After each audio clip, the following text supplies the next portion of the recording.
लोग सज्जन मंडली अपने परम इष्ट देव परम आराध्य देव श्री हजूर सतगुरु दाता दयाल जी के दिव्य दर्शनों का यह अलौकिक सुख दिव्य नजारा अपने हृदय मंदिर में बसाते हुए बड़े प्रेम सहित मिलकर बोलना।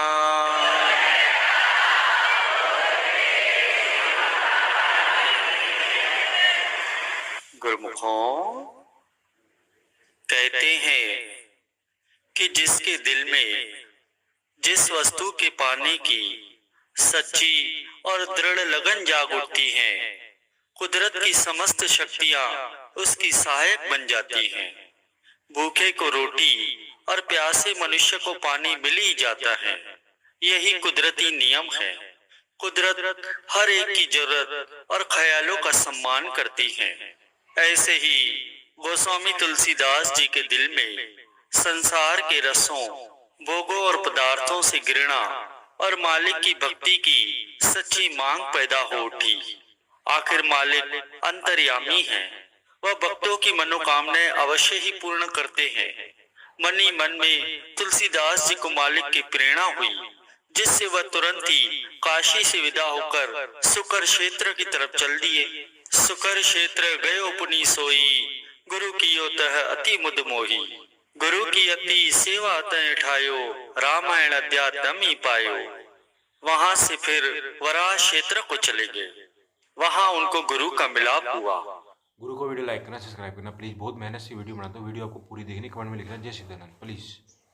बहुत प्रसन्न हुए और गुरु की अति श्रद्धा प्रेम से सेवा की। तब उन्होंने अपने गुरु से रूहानी उपदेश को पाया।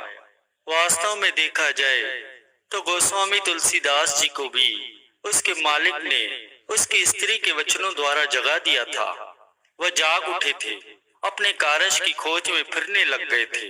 जिसके दिल में जिस वस्तु की सच्ची मांग होती है, वह उसे मिल ही जाती है। मालिक की प्रेरणा से फिरते फिरते वराह क्षेत्र की भूमि में पहुंचे। दिल में गुरु के पाने की लगन जोर पकड़ गई थी। वह गुरु की खोज में इस प्रकार प्यासे फिर रहे थे जैसे पपिया स्वाति बूंद के लिए तड़पता है। वह गुरु के वचन रूपी स्वाति बूंद के पपिये के समान प्यासे थे। आखिर महापुरुषों का मिलाप हो गया। उनकी शरण प्राप्त होते ही तन मन धन के साथ अति श्रद्धा भक्ति से उनकी सेवा में लग गए। कहा जाता है कि महापुरुषों को भी प्राय इसी प्रकार की संस्कारी रूहों की तलाश रहती है। बल्कि इस प्रकार की पवित्र आत्माएं अक्सर महापुरुषों के साथ साथ ही रहती हैं। संसार में जब भी महापुरुष प्रकट होते हैं, तभी यह बिछड़ी हुई रूहें फिर से उनको आ मिलती हैं। चूंकि इस प्रकार की पवित्र रूहें परमार्थ का शुद्ध दर्पण और भक्ति की जीती जागती प्रत्यक्ष मिसाल होती हैं। गोस्वामी तुलसीदास जी भी इसी प्रकार की रूहों में से एक थे। गुरु महाराज जी ने उनको अपनी शरण में ले लिया और तुरंत ही रूहानी उपदेश देकर भक्ति के सब वेद भी समझा दिए। गोस्वामी तुलसीदास जी ने चिरकाल तक गुरु महाराज जी की सेवा में रहकर उनके सत्संग का लाभ उठाया। फिर उनकी आज्ञा से वे काशी में चले गए और वहीं रहने लगे। जहाँ कहीं भी रामायण की कथा होती, वहां जाकर वो सुनते थे, फिर वापस अपने आश्रम पर आ जाते थे। यह उनका नियम बन चुका था। काशी में रहकर चिरकाल तक गुरु के बतलाए गए शब्द का अभ्यास किया। बहुत समय भजन में लीन रहकर ही बिताया। इनका इतिहास बतलाता है कि जब से इनको संसार से वैराग्य उत्पन्न हुआ था, तब से ही इनके दिल में भगवान श्री रामचंद्र जी के दर्शनों की इच्छा पैदा हो गई थी। गुरु के मिलने पर और उनके मुखारविंद से भगवान राम की कथा विस्तार पूर्वक सुनने से ये इच्छा बहुत ही तेज हो गई थी। काशी में रहते हुए इनका ये नियम बन चुका था कि जहाँ भी श्री राम जी के चरित्र और लीला का वर्णन होता, वहाँ ये अवश्य जाते और मन लगाकर सुनते थे। सच्ची लगन अपना काम किए बिना रह नहीं सकती। मालिक की सहायता से कोई न कोई कारण द्वारा रास्ता अपने आप ही खुल जाता है। अब गोस्वामी तुलसीदास जी का ये स्वभाव था कि शोष क्रिया के लिए वह बहुत दूर तक जाते थे और शोष क्रिया से कमंडल में जो जल बसता था, वह एक बेरी के पेड़ की जड़ में डाल देते थे। अब उस बेरी के नीचे एक पुरानी पुराना प्रेत रहता था। जैसे ही गोस्वामी जी उस बेरी पर अपवित्र जल डालते थे, वह प्रेत बड़ा सुख मानता था। ऐसा करते करते कुछ समय बीत गया। तब एक दिन प्रेत ने कहा, हे गोसाई, अब मैं तुम्हारी सेवा से अति प्रसन्न हूँ। जो दिल में आए सो मांग लो, मैं तुम्हें सब कुछ देने के लिए तैयार हूँ। यह वाणी सुनकर गोस्वामी जी चकित होकर कहने लगे कि तुम कौन हो और कहाँ से बोल रहे हो, और मैंने तुम्हारी कौन सी सेवा की है जिससे आप मुझ पर बड़े प्रसन्न हो गए हो। तब प्रेत कहने लगा कि मैं एक प्रेत हूँ। इस बेरी के पेड़ के नीचे मेरा स्थान है। इस पर जो तुम जल डालते हो ना, उसे मैंने अपनी सेवा समझा है। सो तुम वर मांगो। गोस्वामी तुलसीदास जी कहने लगे कि मैं मनुष्य हूँ और तुम प्रेत हो। प्रेत मनुष्यों को क्या दे सकता है? हाँ, अगर आप कुछ दे ही सकते हो तो जो मैं मांगता हूँ वह दीजिए। प्रेत कहने लगा, कहिए आप क्या चाहते हैं? गोस्वामी जी ने कहा कि मुझे केवल श्री रामचंद्र जी के दर्शनों की इच्छा है। यदि आपकी कृपा से मुझे दर्शन हो जाए तो जीते जी आपके गुण गाता रहूंगा। मुझे और कुछ इच्छा नहीं है। यह सुनकर प्रेत प्रसन्न होकर कहने लगा, श्री रामचंद्र जी के दर्शन कराने की तो मुझ में सामर्थ्य बिल्कुल नहीं है, परंतु सहायता के रूप में एक रास्ता आपको जरूर बतलाऊंगा। हो सकता है उस रास्ते पर चलने से आपकी मनोकामना अवश्य पूर्ण हो जाए। जहाँ तुम रामायण सुनने जाते हो ना, वहाँ सबसे पीछे जाकर देखना, एक मनुष्य बड़ा ही निर्धन, दुखी, दीन वेश बनाए, रोगी और नेत्र दुखित होगा, जो सबसे पहले कथा में आता है और सब श्रोताओं से पीछे उठता है। उसकी कमर में फटा हुआ दुपट्टा होगा, बहुत धीरे धीरे लंगड़ा कर चलता होगा। उन्हें रामायण के सुनने का बड़ा प्रेम है। वह मनुष्य और कोई नहीं, वास्तव में वह भगवान राम के प्यारे भक्त हनुमान जी हैं। उनकी शरण में जाकर पढ़ो। यदि वह तुम पर प्रसन्न हो जाएं, तो वह आपको राम के दर्शन अवश्य ही करा सकते हैं। और एक बात याद रखना, वह अपने आप को छुपाएंगे, मानेंगे नहीं, परंतु उनका पीछा मत छोड़ना। यह मेरी वाणी सत्य है। प्रेत के ये वचन सुनकर गोस्वामी तुलसीदास जी बड़े प्रसन्न हो गए। उस प्रेत का अति धन्यवाद करते हुए वे आश्रम पर आ गए और तुरंत ही कथा सुनने को चल पड़े। कथा सुनते सुनते उन्होंने पीछे देखा। उन्होंने हनुमान जी को महामलिन टूटे फूटे वेश में महाकुरूप देखा। नेत्रविहीन भिखारी के समान दूर बैठे थे, जैसा कि उन्हें प्रेत ने बतलाया था। जब कथा समाप्त हो गई, तब सारे श्रोतागण अपने अपने घरों को गए। तुलसीदास जी कुछ समय तक वहां बैठे रहे। जब हनुमान जी जड़ मूर्खता सा आकार किए हुए वहां से उठकर चलने लगे, तब एकांत में मौका पाकर तुलसीदास जी ने दौड़कर उनके चरण ही पकड़ लिए।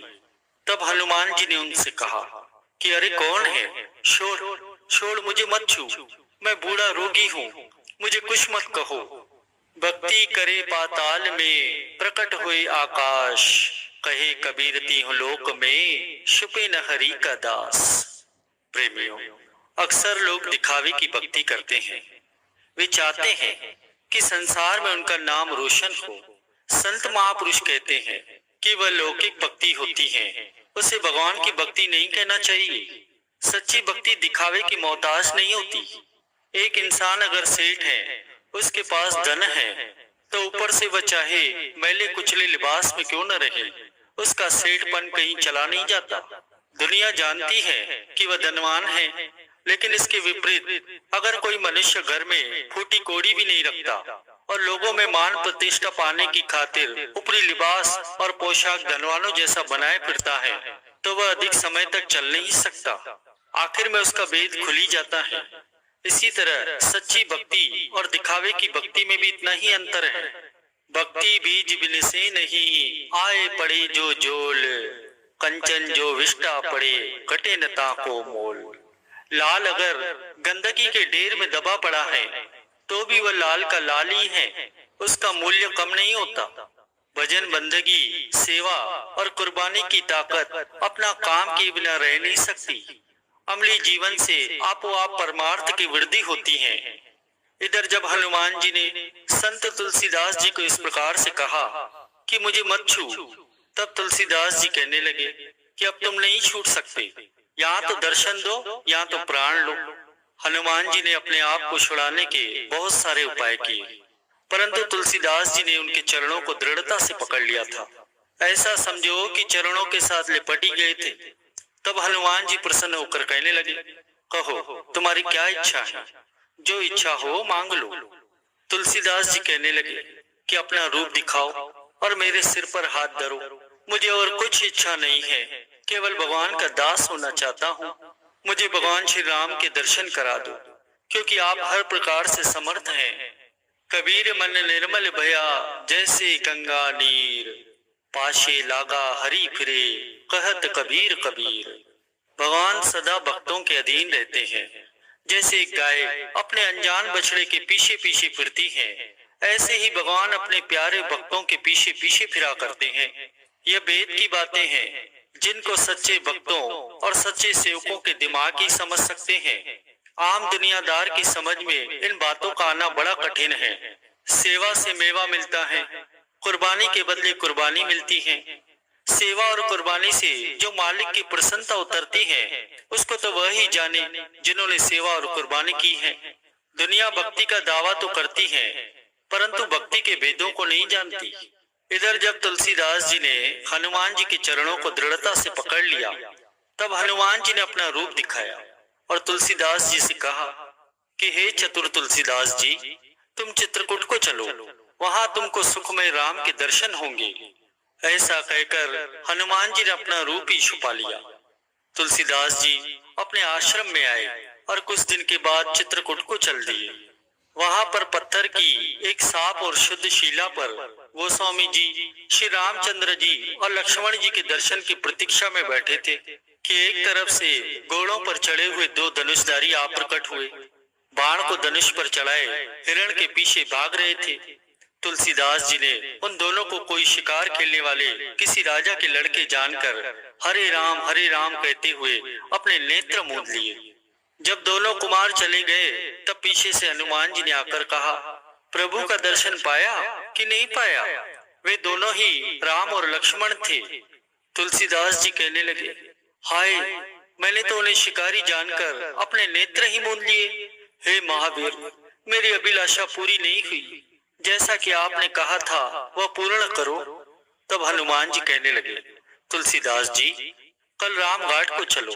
तब सुबह होते ही तुलसीदास जी बड़े आनंद पूर्वक राम घाट को आ गए।